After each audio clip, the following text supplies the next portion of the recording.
Hi అండి, నేను మీ Shravani. Welcome to Shravani Telugu వంటలు. ఈరోజు వీడియోలో సోయా 65 ఫ్రైడ్ రైస్ ఎలా చేయాలో చూపించబోతున్నాను. చాలా ఈజీగా టేస్టీగా ఎలా చేయాలో చూసేద్దాం రండి. పిల్లల లంచ్ బాక్స్కి కూడా పెట్టచ్చు, చాలా ఇష్టంగా తింటారు.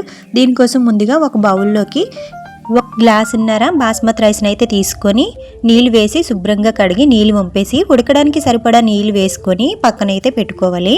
తరువాత వేరే గిన్నెలో నీళ్ళు వేసి స్టవ్ ఆన్ చేసుకొని స్టవ్ మీద అయితే పెట్టుకోవాలి. ఇప్పుడు 1 కప్పు పెద్ద సైజు సోయాని అయితే వేసుకొని 1 నిమిషం పాటు ఉడికించుకొని జాలీతో వడకట్టి చల్లని నీటిలో అయితే వేసుకోవాలి. తర్వాత వేరే బౌల్లోకి గట్టిగా పిండి అయితే వేసుకోవాలి. తర్వాత స్టవ్ మీదన మనం ముందుగా ఒక బౌల్లోకి అయితే రైస్ అయితే కడిగి పెట్టుకున్నాం కదా, వాటర్ తోటి పెట్టుకోవాలి.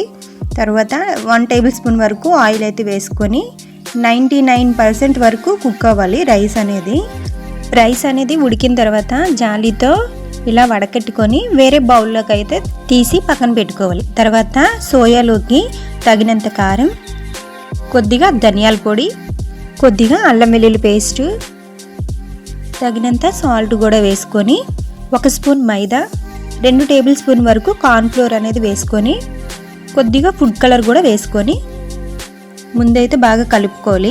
ఇంకా పొడి పొడిగా ఉన్నట్టయితే కొద్దిగా నీళ్ళైతే చిలకరిస్తూ బాగా కలుపుకొని పక్కనైతే పెట్టుకోవాలి. ఇప్పుడు స్టవ్ పైన ప్యాన్ పెట్టుకొని డీప్ ఫ్రైకి సరిపడా ఆయిల్ అయితే వేసుకొని ఆయిల్ కొద్దిగా మరిగిన తర్వాత మనం కలిపి పెట్టుకున్న సోయాస్ని అయితే కొద్దిగా వేసుకొని ఎర్రగా వచ్చినంత వరకు వేగించుకొని వేరే ప్లేట్లోకి అయితే తీసుకోవాలి.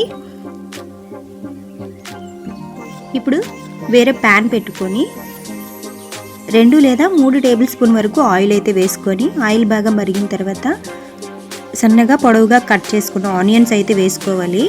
కొద్దిగా పచ్చిమిర్చి తరుగు వేసుకోవాలి. 1 కప్పు వరకు క్యాప్సికమ్ తరుగు కూడా వేసుకొని 3 బాగా వేగించుకోవాలి. ఇలా వేగిన తర్వాత 1 స్పూన్ అల్లం వెల్లుల్లి పేస్ట్ వేసుకొని పచ్చివాసన పోయినంత వరకు వేగించుకోవాలి. ఇప్పుడు 1 cup vinegar, 1 cup soya sauce వేసుకొని బాగా కలుపుకున్న తర్వాత మనం ముందుగానే ఫ్రై చేసుకున్న సోయాని అయితే వేసుకోవాలి. సాస్ అంతా పట్టేలాగా బాగా కలుపుకోవాలి. ఇప్పుడు ముందుగానే ప్రిపేర్ చేసుకున్న రైస్ని కూడా వేసుకొని తగినంత సాల్ట్ కూడా వేసుకొని 1 స్పూన్ పెప్పర్ పొడి కూడా వేసుకోవాలి. వేసుకున్న తర్వాత ఇప్పుడు మొత్తం అంతా కలిసేలాగా బాగా కలుపుకోవాలి.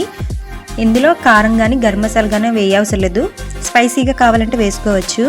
పిల్లల లంచ్ బాక్స్ కోసం కాబట్టి ఇది సరిపోతుంది. పచ్చిమిర్చి, క్యాప్సికమ్, పెప్పర్ పొడి ఉంటుంది కాబట్టి సరిపోతుంది ఘాటు. అంతా బాగా కలుపుకున్న తర్వాత లాస్ట్లో కొద్దిగా కొత్తిమీర చల్లుకొని కలిపేసుకుంటే సోయా 65 ఫ్రైడ్ రైస్ అనేది రెడీ అయిపోతుంది. చాలా టేస్టీగా ఉంటుంది. తప్పకుండా మీరు ట్రై చేయండి.